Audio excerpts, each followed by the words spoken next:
Welcome to a special episode of Kingdom Inspiration News. I am your host, Gwen Goolsby Tillery, and today I have the pleasure of having on this young lady, amazing young lady named Letitia Hill. So, this is a special episode that I am dedicating to Lupus Awareness Month. May is Lupus Awareness Month, and many of us have heard about lupus. It actually is really impacting the African American community. Many African American women get diagnosed with lupus. And so we're going to have a discussion about it, what it's like, what dealing with it is like. And we're going to hear from someone who not only deals with lupus, but is faced with other medical challenges as well. And despite those challenges that she faces, she always manages just to keep pushing and keep smiling just as she is right now. So, welcome to the show, my sister and my friend, Letitia Hill. Thank you, Miss Gwen, and thank you for having me on your show. How are you today? I'm good. And as I said, she's always smiling no matter what she's going through. She just keeps smiling and she just keeps pushing. So, as I said, this is Lupus Awareness Month. So, I'm just going to give just a simple, basic kind of breakdown or information on lupus, and then we're going to go and I'm going to talk to Letitia, and she's going to share her testimony. So, lupus impacts the immune system, which normally helps the body from infection and disease. It begins to attack its own tissues, and this attack causes inflammation, permanent tissue changes and damage, and it can become widespread, affecting the skin, affecting the joints, so you become very achy. It also affects your heart, your kidneys, your circulatory system, um, as well as your brain. So lupus really, it really has an impact on your overall body. So, as I said, Letitia, a lot of people say, oh, you inspire me, but this lady here is the one that inspires me for real. So, I connected with Letitia a couple of years back at a fair that we were doing, and I found out then that she actually was diagnosed with MS. And I couldn't believe it because, again, her strength and her resilience, her constant pushing, smiling, you just wouldn't know it. So, Letitia, tell us a little bit about this health journey that you've been on. Like, when did the health issues begin to impact you? The health issues began to impact me back in 2005. I was experiencing a lot of body pain. Didn't know what was going on. Couldn't sleep. I couldn't eat. I couldn't walk. It was just constant body pain for no reason. And I just thought maybe I was just getting sick or having pneumonia or something. So I decided to go to the doctor. And it took many tests, took many doctors before I actually was diagnosed with multiple sclerosis by doing a spinal tap. So that's how I was diagnosed with that. How And long, how long was that process? Because I understand sometimes it could be difficult to detect them, and so it might be a while. Was it a long process for you? yes, it actually took 3 years. Wow. So it took me till 2008 to finally find the right doctor who I have now that diagnosed me with MS. So it took about 3 years. So, what even in that, can you try to explain to the viewing audience why? Because you think, okay, you go to the doctor, something's wrong, they run a test, they figure out what it is, and you're diagnosed, right? So, what are the challenges around MS that make it difficult to diagnose? Um, it could be, with me, it took, like I said, it took up until they did the spinal tap. They did blood work, it didn't come back. They did MRIs, nothing showed up on my MRIs at the time. They did eye prevision, what they call it. Nothing came back then, and they did many other testing. For I'm sorry, for multiple sclerosis. But like I stated, it took for the spinal tap to actually come back stating that I had MS. So it could be many challenges before you actually get that diagnosed that you have multiple sclerosis. And I've met a lot of people that been through that haven't had a definitive diagnosis yet, and may take years before they actually get their diagnosis. Okay, so that's interesting to me. So yours was confirmed through the spinal tap. So I guess my question would be, I'm really trying to understand this. I guess my question would be, well, why don't all the doctors do a spinal tap? Or was it just that the spinal tap worked for you? It might not work for someone else. Well, I think it's because the doctor that I have, he actually did everything, all the steps. Some doctors might not do a spinal tap. Some doctors may. Some doctors might not do MRI. Some might do MRI. Some might not. It depends on that doctor. So the doctor that I have now, he's done all those testing, but everything came back um, normal except my spinal tap, which showed Okay. that I had the MS in my system. So once you get the diagnosis, I'm sure there's somewhat of a relief because now at least you know, but then there's also the realization that you've been diagnosed with MS. So what was that like? It was a really bit of a challenge. Once I found out that I had MS, of course I had to do my research, and I wanted to meet others that was going through the same thing that I was dealing with. So once I found out what I needed to do as far as changing my diet and everything, and making sure that I stick with my doctor's appointments every 6 months, make sure I get my MRIs all the time, and having support from my family. And what keeps me going is my children, my friends, and all the support that I receive. So it's been what if my math is right, what 18 Yes, years? So it's yes. been 18 years since you were diagnosed.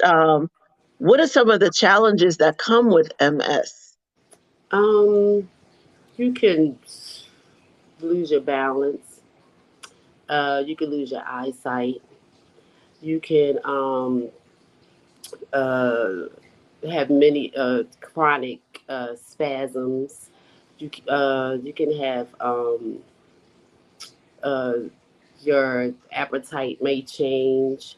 You might not want to do the certain, like, you may be wanting to do something today, but then things might change. You might want to get out the bed. You may not want to get out of the bed, because I have days where I don't want to do anything. I just want to relax. I just want to just be to myself, have my space, just silence, because any day can be a bad day. Right. So is it a lot of pain involved with it? A muscle ache? Like, Yes, it's a lot of pain. You get spasms, you get burning, tingling. Some people may have bladder issues. Some people may have bowel issues. You can have uh, cognitive issues, fatigue. You can have many things that's dealing with multiple sclerosis.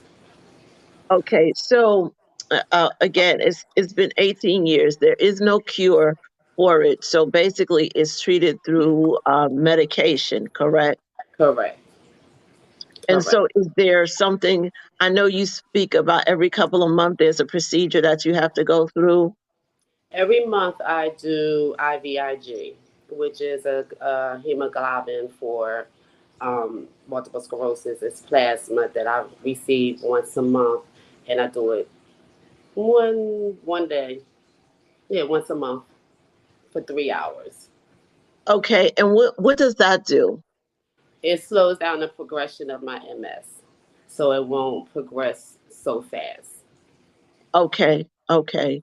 And is that a procedure that everyone that gets MS does, or do some people opt out of doing that? It's something some people may want to try it. The doctors may see how it works for them, but there's other medications out there that's for MS that may help those that might not help me. So at Okay. the moment, this is helping me because all the medications that I was on wasn't helping me. I was still having flare ups. So the IVIG has been helping, keeping it under Okay. control.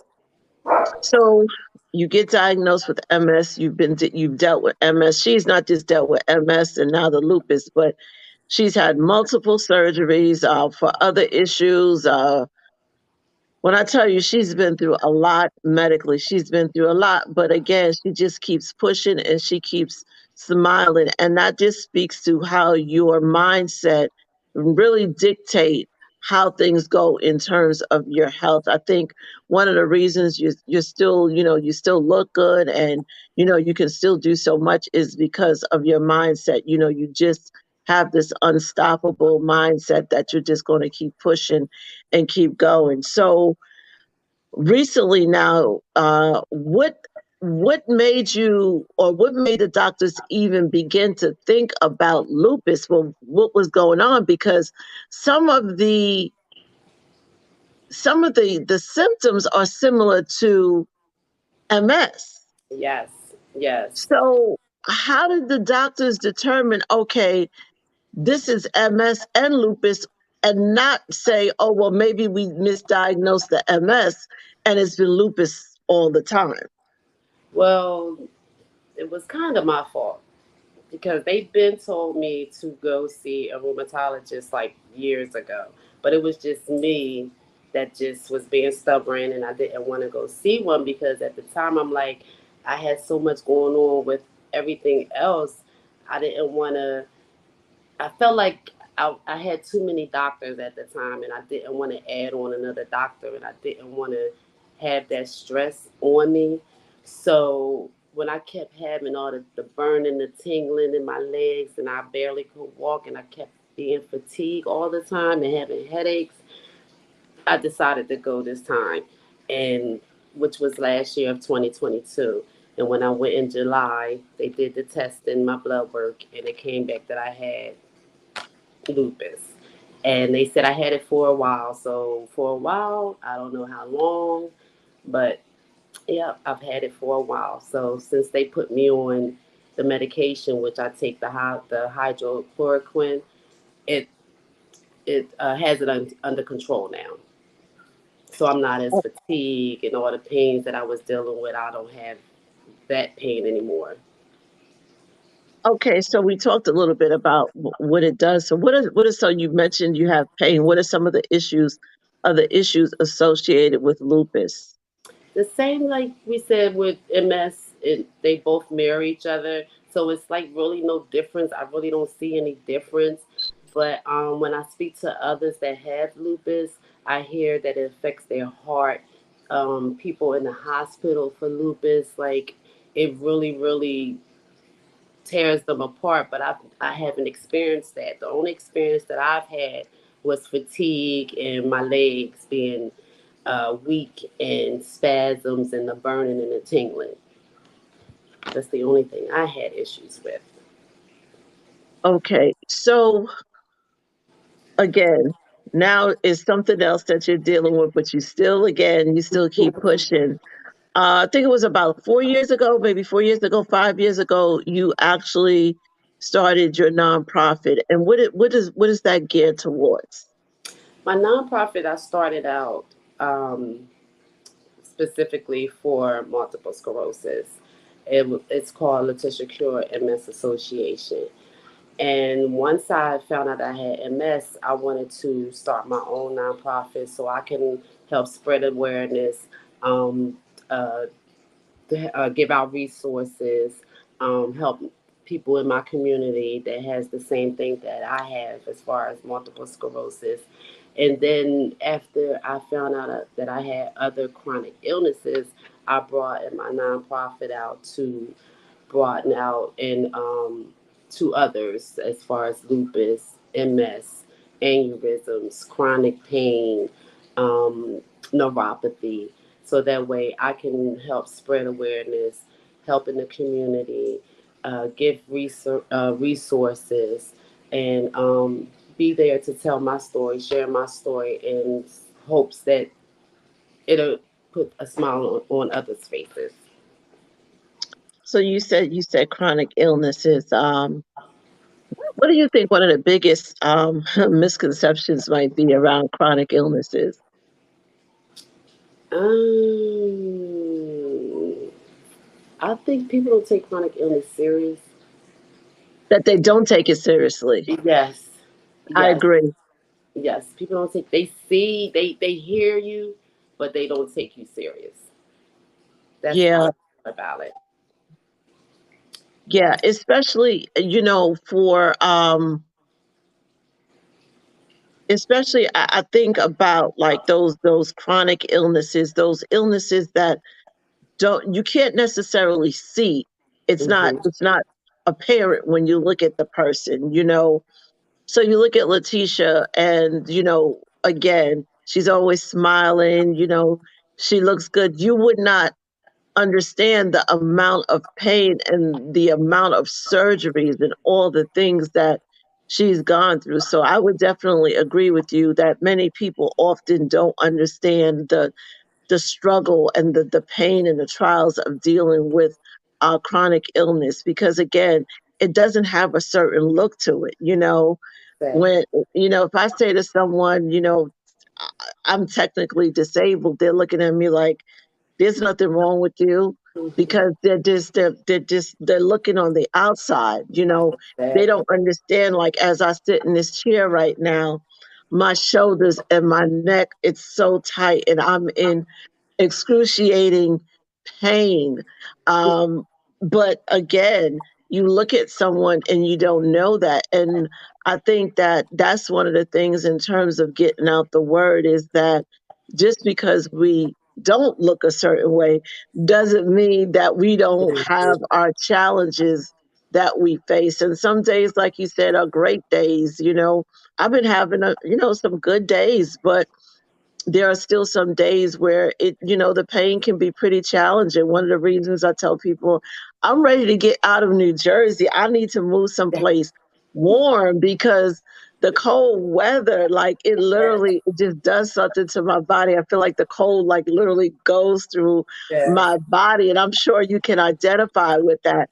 Like there's just so many things, so many little things that impact our lives that we can't do anymore that people take for granted. But again, they look and they're like, "Oh, well, what's the problem?" She Exactly. she looks fine to me. And the reality is that, yeah, I may look fine, but you don't understand, like you said, it's tingling, that's going on right now, this pain that's going on. You don't understand the muscle spasms or the weakness, that can occur at any given moment. I mean, you just recently had an accident you shared with me. Yes, I fell Friday coming down the steps. My left leg gave out on me, and I fell down the steps and sprained my ankle. So now I'm like, okay, my leg giving out. Is it because now my MS has started to deteriorate my bones? Because now, even with I'm having chronic back pain, lower back pain. I had to go to the hospital for that. They say I have spinal sclerosis. So now I have to get an MRI for that to see what's going on with the lupus and the MS. So Need. yeah, it is definitely an ongoing Yeah. battle, an ongoing challenge. So, to those who suffer from those diseases, we know the struggle. We pray and we pray continued strength because some days can definitely be challenging. Yes. So you have an event coming up, correct? Yes. Yes. Tell us about the event. This Sunday, May 21st, because this month is Lupus Awareness Month. So what I'm doing is a Lupus Awareness Month day karaoke party with the Lupus Foundation of America, and part of the proceeds will go to the Lupus Foundation of America. We'll be having raffles, and I'll be giving out gifts, and there'll be door prizes and um, donations, $5, towards the cause, and we're gonna have a good time. Good. So, how can people get information about that? They can contact me on my social media.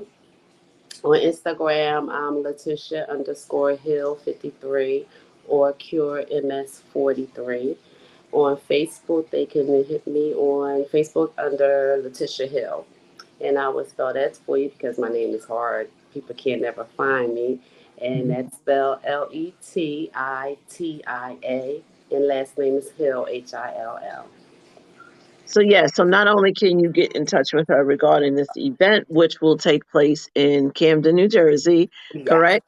Yes, it Yes. will take place in Camden, New Jersey. You could also connect with her and follow her story. And again, if there's someone out there that's listening, that may have MS or may have lupus, or you're suffering from a chronic illness that has not been diagnosed, just know that there are people out there that are fighting every day. That there are people like Letitia who have multiple diagnoses, but the fight is still in her and she just keeps going. And so I just encourage you to just keep going, keep the faith, keep believing, keep doing the work. And yeah, just watch and see, what happens. So a couple of things before we finish up. Um, what would you say to someone who might be going through what you went through now 18 years ago, where they know something's wrong, right? They feel it, their body's letting them know it. And they're going to the doctor, and the doctor's like, nothing's wrong, nothing's wrong. I mean, I even had one doctor tell me at one point after I had a major surgery, and I was still having a lot of numbness and tingling. He basically was like, there's therapy you can get. And I'm like, well, yeah, I know physical therapy. He's like, no, maybe at this point, you should seek counseling. So basically what he was saying to me was he didn't believe that there were still physical issues, that there was still pain, that there was still numbness, that there was still Mm, tingling going on. And I was like, did this guy just really say this to me? Like, right. I'm like, really? Like, because he was just so sure that because, he had performed the surgery, things would be right. And I was just like, wow. And so I was probably quiet for a minute, which is rare, but because it really, You got to it think really about it, caught me right? off. It caught me off guard. I didn't expect that. So after I was quiet for a while, I was like, I guess part of me was processing what was said. And I said, okay, well, before we go that route, right? I said, an MRI will disclose if there's still something wrong, right? I Right. said, so instead of me going that route to begin with, can we get another MRI and see if, perhaps there's something that shifted, something that changed, something that's still not right, even after the surgery? And he was very confidently said, yes, absolutely. I think that's a good idea. And when the MRI came back, it showed that I still had significant herniation and stenosis on level C2 through C4 in my neck. Wow. So, yeah, I mean, I share that because we have to be our biggest advocates. Advocates. Like, if we don't advocate, if you don't advocate, oftentimes no one will. And yes, the doctors are the experts and they know, but we know our bodies, especially as women.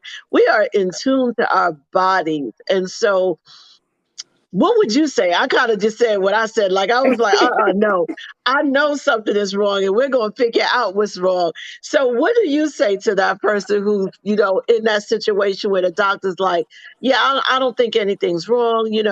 We're not finding anything. What would you say? I feel you on that. and you know me, I'm an advocate for everything, MS, lupus, all everything. Um, from day one when I first found out that I had MS, I knew something was wrong. I don't care. Still to this day, I'm telling my doctors, I don't care what y'all do blood work, do urine tests, do MRIs, do CAT scans, whatever y'all gotta do it. Because what is physical therapy going to do? What is a what's the word you was just saying? Oh, counseling Counselor, therapy. or a therapist going to do? What are they going to do? You're still going to be in pain once you leave them. Like you say, we know our bodies. So I always constantly tell my doctor, I'm not leaving here until y'all do something. You have to do something because this pain is too unbearable. I can't walk, I can't sleep, I can't eat, I can't take it no more. Especially if, and me, I'll let things go for a few months because I try to like deal with it. But when it becomes to that point where I'm just like, okay, enough is enough, yeah, I'm calling my doctor and I'm telling him, y'all gonna have to do something. All this other stuff that you're telling me, you have to do something. So that's what I do. I push them. I just keep telling them, you got to do something. MRIs, CAT scans, and CAT scans to me, I think shows more than an MRI and everything else because they say it takes the picture of everything in your body. I think Mm. so. It tells more about what's going on in your body. So I always tell people, don't let the doctors tell you anything different. That's your body. Yeah, and you tell them what you want. Because you gotta, like we say, we gotta advocate for ourselves. Because nobody else will. Yeah, and it may mean, you know what, you have to go to another doctor. Yeah. You have to find another specialist. But the bottom line is you got to stay in the fight. You have to keep fighting. And of course, our families are supportive. I know your family's supportive. I have a supportive family, but nobody is going to advocate the way we can advocate because Exactly. we know the issues, we know the pain, we understand it, we feel it. And so for those, who might be in that situation, I know for me, initially when I started having some of the issues, lupus did come up, MS did come up, fibromyalgia came up. I had the whole string of, well, maybe it's this, maybe it's this, maybe it's that, maybe, there were so many maybes. And I just kept reading and I kept researching. And I was like, nope, that's not, nope, nope, that's not it. I had to have, I think you had carpal tunnel surgery as well. Yes. You have to Yes. have carpal tunnel surgery in both hands. So it's been a process, Yes. but through the process, I just, even with that, after see, I really got to get back to this advocating for yourself and knowing your body. Mhm. And yes, Mhm. the doctors are the experts, but you have to know your body. You know Exactly. when something's not right. So even when I had the carpal tunnel surgery, I had carpal tunnel surgeries in both hands, right? In my left and my right hand. And when I had the second one, within probably 6 months, I started to feel some of the symptoms again. And of course, if you know and understand carpal tunnel Mhm. syndrome, they're like, well, that can't be possible because the carpal nerve's been cut. So like like something's not right with that. But I kept Right. saying something's not right. I'm still feeling some shooting pain. I'm still feeling something like going shooting my neck and down from my neck. And that's when I kept pursuing and kept pursuing and kept pursuing and reading. Sometimes you gotta read and you gotta Google can be your best friend. I don't want you Yes. Googling everything and diagnosing yourself. But sometimes you get, you have to put in the Mhm. work. And so I started Googling and I started researching and I started reading. And that's when not the doctor, I went back to the doctor and said, let me ask you. Now, this is what I don't understand because you're the medical expert, right? I Mhm. said, let me ask you a question. Do you think that perhaps the pain is not coming from my hand, but from my neck or my shoulder down into my hands? And the issue is a cervical issue and not a hand issue because I was seeing a hand specialist. And he Right. goes, you might be on to something. Okay. Okay. Okay. Once again, we got to Okay, advocate for ourselves, right? so now you understand why I'm so passionate about that, because Yes. had I not done the research, had I not pursued it, I would still be thinking, okay, I would be thinking something's wrong with me. This Mm-hmm. pain is not real. Well, when I had when I went to another doctor, they confirmed. That's when they confirmed that there was herniation and stenosis. At that time, it was on 6 levels in my neck. So the surgery did correct 3 levels, believe it or not. It's still just 3 levels that were not corrected. But Oh, again, it was the advocating, the pushing, the getting more answers, the knowing like yeah. this doesn't feel right. You have to do it. Whether it is, I mean, we're talking about lupus and MS, and we're talking about, those Anything. autoimmune diseases like that where you don't necessarily see, and there's so many different directions, but it could be anything. It could Anything. be, you could be suffering from headaches, and the doctor's like, oh, you're just stressed. But you're like, no, it feels like something else. Something. Keep Mm-hmm. advocating for yourself, ladies. Keep Yeah. advocating for yourself, because that's how you're going to get results, is by continuing to push the doctors and having them figure out what's going on. And that's the truth. That's the truth. And I'm a witness to that. That is Yeah. the truth. So everything that I've been through, even like 2 years ago, I experienced really bad nerve pain around my right side. And I went to the hospital. I knew something was wrong, but I couldn't pinpoint what it was. So I went to the hospital. They did blood work. They said it was shingles. And I'm like, okay, shingles. I've had shingles before because I've had it in my head. But this wasn't the right type of shingles. So I kept saying, okay, something just ain't right because I couldn't sleep when, I mean, the Mhm. pain was so bad. I couldn't wear a bra. I couldn't even function. It was like my life was like over. So I'm saying, okay, going to the doctor. So I found a doctor at Rothman. Good guy. He did my neck surgery, did a really wonderful guy, a really wonderful job. So he's like, it could be shingles, but even though I didn't have the rash, it damaged the nerves around my right breast and my into the middle of my back. So they did everything. I did the cortisone shots. I tried it. I'll try it. Just I don't want to have no more surgery. So I'll try it. That didn't help. So year done went around, still having the pain, still couldn't wear a bra, still couldn't function. Even though I was trying to go out, but I still couldn't function because the pain was so bad. So finally, last year, oh, we might have to do surgery. I don't care what y'all do at this point, just correct the issue because I can't sleep. It's burning. It's just so unbearable. I felt like I was ready to just take my own life. That's how bad it was. Mhm. So I did the surgery. I just did it this past February. It helped a little, but it didn't do much for my breast area. So I say that to say pain is terrible. Any type of pain that you go through, any type of illness or anything, call the doctor right then and there. Don't sit and wait. Don't let it get to the point where it's okay. Now it's to that point where it's so bad because I think that's what I did. Mhm. But Me they too. kept giving me the runaround like how they always do until I finally was like crying and was like, if y'all don't do something, I'm going to go out of my mind.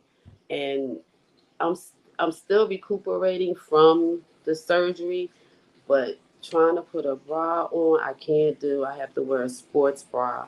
Trying to still wear clothes is hard because the clothing touching my skin, it irritates my skin. So I'm like, okay, when am I going to get some relief? What year is God going to give me some relief? Okay, I know I understand His purpose. He's keeping me here for a reason.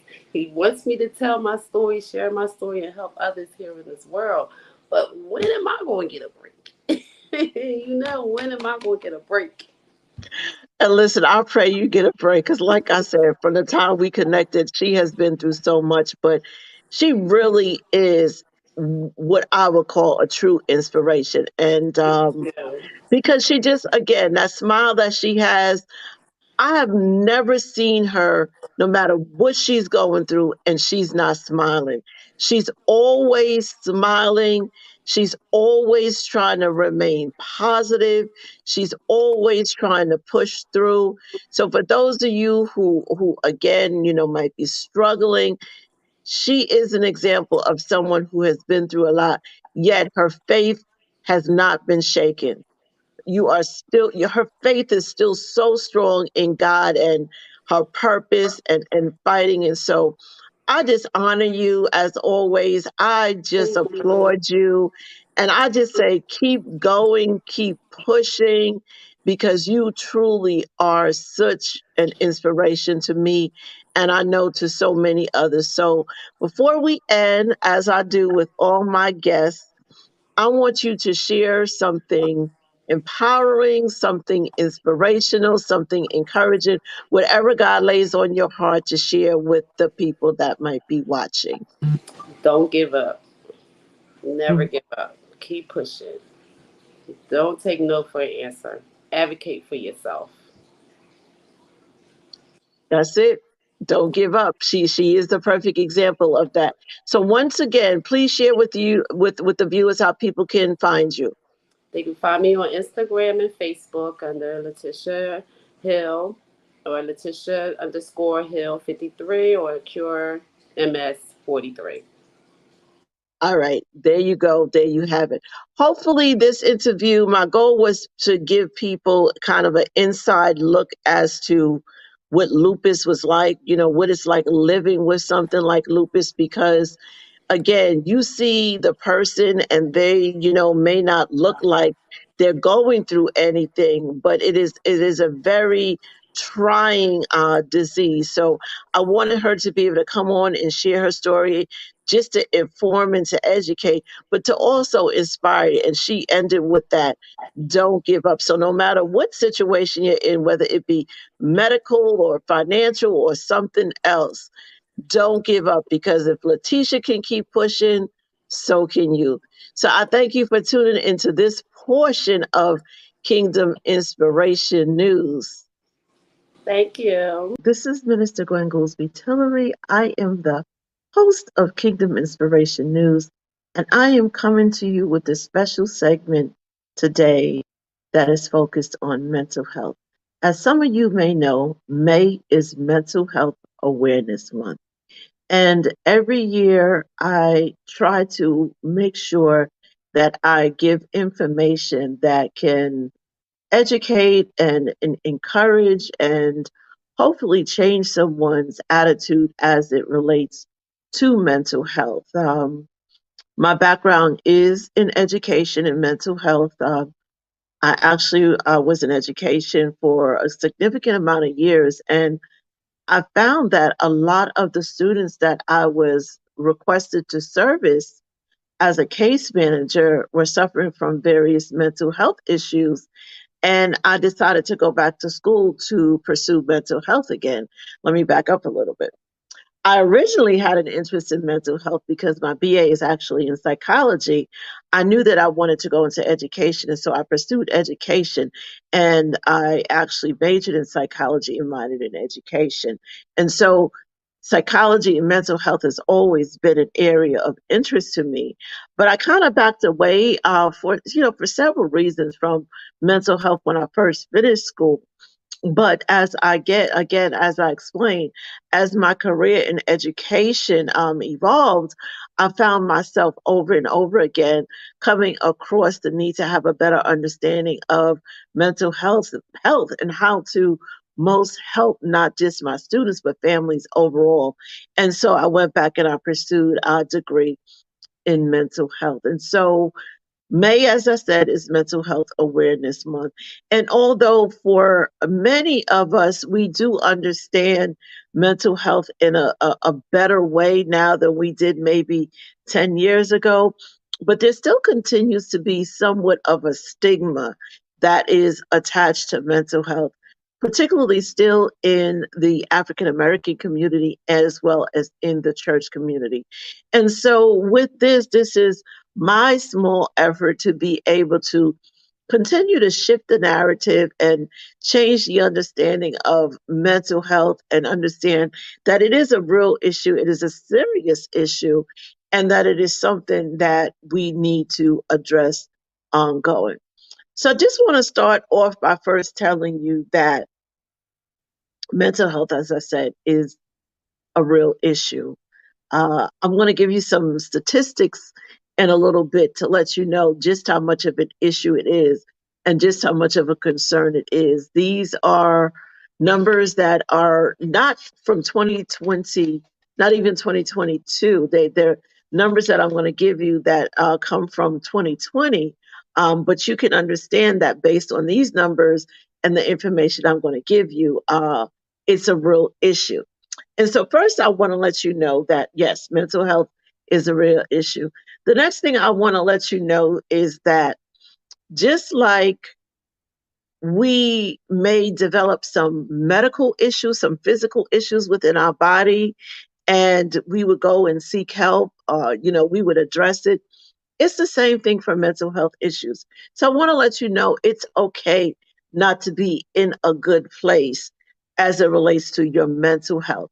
And your mental health is just a combination of your overall emotional as well as psychological well being.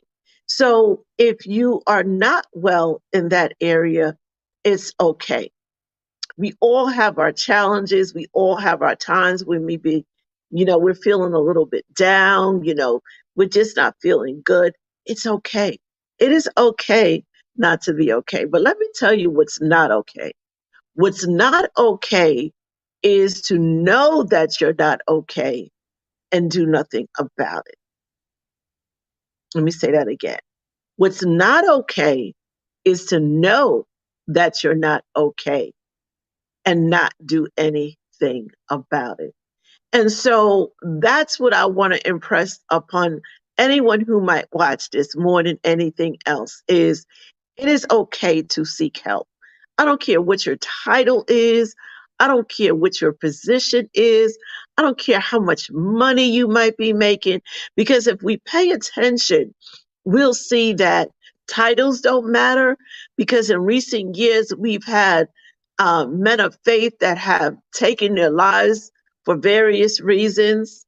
We've had celebrities who have taken their lives for whatever reason. Unfortunately, we don't know, but we know that money, status, and titles don't stop you from suffering from mental health issues. And so it's a real concern. So if you find yourself not being okay, deal with it. And I want to give some practical tips that can help you, as well as some tips that you may need more serious help to really get you beyond those things that you are suffering from. And so, let me give you some stats. These are stats, like I said, from 2020.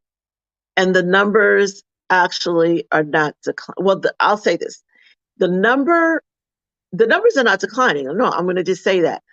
The number of people that are suffering from mental health issues continues to rise. But the good thing is the number of people seeking help for mental health issues also continue to rise.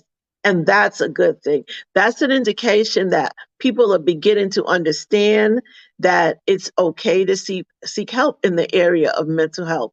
So I am excited about the fact that more people are seeking help relative to the number of people who are in need or identified as suffering from a mental health issue.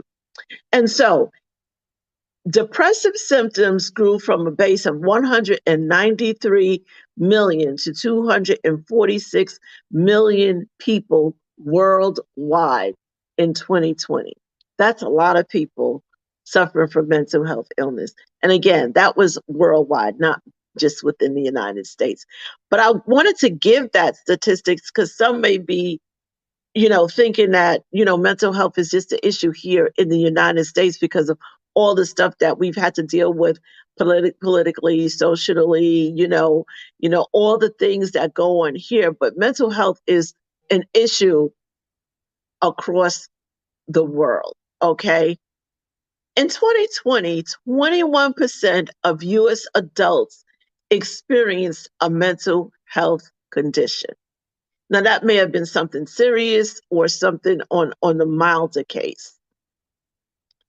5.6% of US adults experience serious mental health conditions, which are considered psychiatric disorders. These include things like bipolar, schizophrenia, severe anxiety and depression, eating disorders. And these are things that impact your ability to function on a day to day basis. One of the scariest and most concerning stats is that young adults between the ages of 18 to 25 in the US have the highest rate of experiencing mental health concerns. And not only do they have the highest rate, they also have the highest rate of for serious mental health illness, which are some of the ones that I named earlier. So we really have to pay attention to our young adults and check in with them and make sure that they're okay. That's why it's really important to be able to establish an open line of communication with our younger people, because people who are going through do not want to talk to people that they don't feel are going to be loving and supportive to them. So if your child, niece, nephew, or someone you know is younger is changing up their behavior and you're attacking them, and they're not feeling like they're going to be heard or understood, they're not going to open up to you. And so we really have to do a better job, particularly as Christians, of showing that love that God would want us to show, that would allow them to be comfortable enough to be able to begin to share what they're going through. And even if they don't necessarily share what they're going through, they'll be more open to hearing and receiving what you might have to say. So the numbers for our young adults is very serious. And so I just really, really just ask that we do a better job of, trying to build those relationships back with our young people. You know, just because they're young, that doesn't mean that they're a lost cause. We really need to invest a lot more energy and effort into ensuring that our young people are good, mentally, emotionally, spiritually. So what I want to do now is just give you some general tips and ideas of how you can try to maintain an overall healthy mental well-being. Again, there are going to be times when, as individuals, I don't care how saved you are, how often you go to church, there's going to be life circumstances that may put you in a place where you feel a little down, where you feel a little depressed, or just sometimes just not even anything major, just all that we have to do in terms of being able to live on this side. Life's going to happen and it doesn't feel good all the time. And so there are things that we could do on a daily basis to help promote an overall healthy mental and emotional well being. One of them, and these are simple tools that don't cost you anything at all. And so for someone who might say, well, there's a cost associated with getting help and, I can't find anyone. There are things that you can do on your own to try to make sure that you don't go down the path of experiencing more serious mental illnesses like, a major depressive episode or severe anxiety as a result of life circumstances. So exercise. Exercise is something that we can all do, whether we go to the gym and do it and pay for a membership or whether we do it at home. exercise has a great benefit to us, not just physically, but also mentally and emotionally. When we go, you ever notice when you go and you exercise, you really don't want to go. You're like, oh, I don't feel like getting up. I don't feel like doing this. But after you do it, you feel so much better. And the reason you feel so much better is because of the fact that the body is releasing these chemicals, endorphins, and they make you feel good. They improve your mood overall. And so, if nothing else, try to establish a good routine of exercise because it's beneficial to your body, not just physically, but also emotionally and mentally. What a piece I do want to add as it relates to exercise is I'm just going to be real. I don't exercise nearly as much as I need to. But one of the things that I really enjoy doing is walking. There is such a peace that I have when I can just go outside and just walk and have a conversation with God. When I come back, I just feel refreshed. I feel, even though I might be tired, it's kind of funny because I feel energized. It feels good. So, if nothing else, just get out there and walk. Diet. Diet also plays a role in your overall day to day feeling as it relates to your emotions and your mental well being. There are foods that are high in sugars and high in preservatives, and a lot of them are processed foods. These are usually foods that are packaged or come frozen. Those foods contain chemicals that can be very addictive to the body. And the more you have it, the more you want. The bad thing about it as well is that it doesn't make you feel good. It doesn't feel good to your body, but it also doesn't feel good to your mind, to your emotional well-being. So as much as you can, try to plan your meals out. Try not to eat out as much because what you eat, that expression, you are what you eat. It is so true. And the word tells us that our bodies are our temple, right? So we need to treat our bodies good because how we treat our bodies will definitely affect our day to day life. Another thing that is very helpful to trying to maintain a overall well-being is an attitude of gratitude.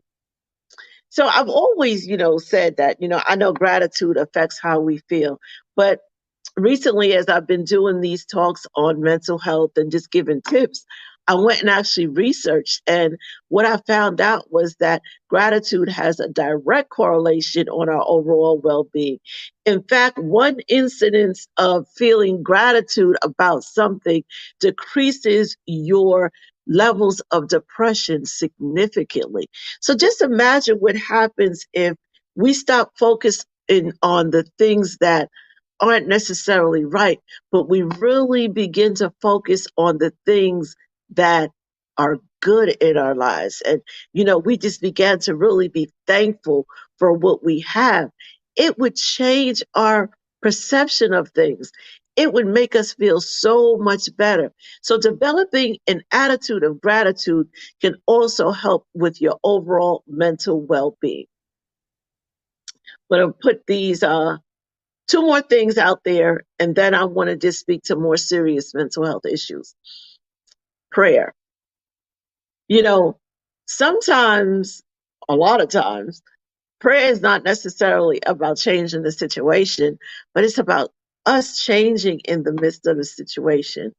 And when we have something that's going on and we can go before God and we can give it to Him because we can't carry it, because we're not equipped to deal with it, it just frees us up. It frees us up, emotionally, it frees us up spiritually. And so when you begin to feel down about something, feel depressed, feel anxious about something, become worried or concerned about something, take it to God in prayer for real. Like, you will feel better. The situation, like I said, may not necessarily change immediately, but you'll begin to change and you'll begin to feel better in the midst of the situation. finally, this was something that I got yesterday as I was praying and meditating and fasting. And God just it dropped in my spirit worship. And I was like, yeah, I'm a worshiper. Yeah, God, I hear you worship. And he says, it's worship that wins the battles. And in case you don't know it or recognize it, dealing with mental health issues and struggles can be a real battle. For many, it is an ongoing issue. But when we go into worship, when we surrender to God and we just place ourselves in His presence, one thing it does is it takes our mind off of us and the issue, and it focuses us on God and who God is. It allows us to really begin to understand that we serve a God who is amazing. We serve a God who loves us, who cares about us. And so, even though it may seem like it's an overwhelming situation, God is always there for us. So, the worship allows us to shift how we see things. And in that shifting, we become more grateful. And we also, in that, we kind of can look back and see, God has always been there. He's always brought us through.